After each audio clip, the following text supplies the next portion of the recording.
Halo teman-teman, perkenalkan kami adalah kelompok 2. Anggota kami adalah Andre Nathaniel Limin, Rekonen, Bima Kori, dan Brian Utongkong. Hari ini kami berdiskusi tentang sejarah perumusan dan amandemen UUD 1945. Tujuan kami adalah untuk mencapai pemahaman outcomes pertama PPKN termin ini. Karena kekalahan tentara Jepang mulai mencari simpati dan dukungan bangsa Indonesia dengan membentuk Badan Penyelidik Usaha Persiapan Kemerdekaan Indonesia atau BPUPKI. BPUPKI memiliki beberapa tujuan, yaitu 1. Persiapan kemerdekaan, 2. Perumusan dasar negara, dan 3. Menyelidiki situasi politik dan sosial, dan lain-lain. Persidangan periode pertama BPUPKI menyepakati dasar negara yang telah digunakan adalah Piagam Jakarta atau Pancasila.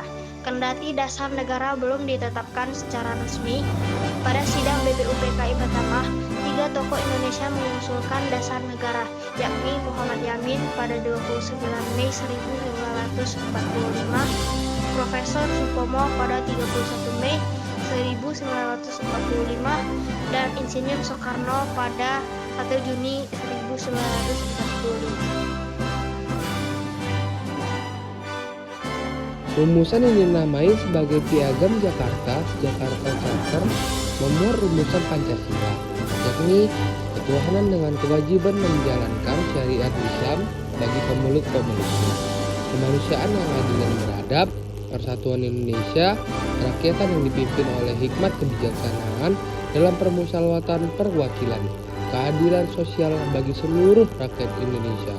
Perbedaan terletak pada kalimat ketuhanan dengan menjalankan syariat Islam bagi pemeluk-pemeluknya, diganti menjadi ketuhanan yang Maha Esa. Persidangan periode kedua, BPUPKI menghasilkan rumusan dasar negara dan rumusan undang-undang dasar. BPUPKI dibubarkan Jepang pada 7 Agustus 1945 setelah menetapkan rancangan undang-undang dasar. Panitia ini membentuk panitia kecil pada 11 Juli 1945 yang bertugas menyempurnakan dan menyusun kembali UUD yang sudah disepakati. Amandemen UUD 1945 adalah proses perubahan atau perbaikan yang dilakukan terhadap UUD 1945. UUD 1945 diamandemen supaya dapat menyempurnakan aturan dasar negara, menghindari dominasi eksekutif yang terlalu kuat, jaminan HAM, dan lain-lain. Amandemen pertama yang dilakukan pada 19 Oktober 1999 merubahkan pasal 5 sampai pasal 21. Inti dari amandemen pertama adalah untuk mengurangi kekuatan atau kekuasaan presiden.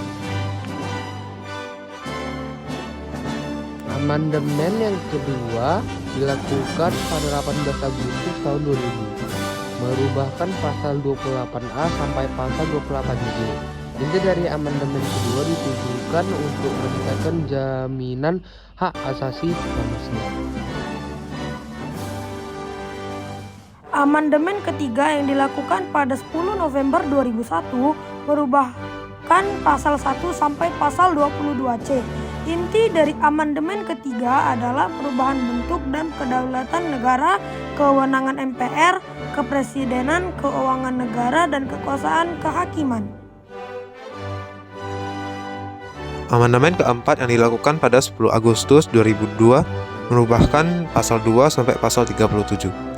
Inti dari amandemen keempat adalah perdamaian dan perjanjian, mata uang, bank sentral, pendidikan kebudayaan, perekonomian nasional, dan kesejahteraan sosial.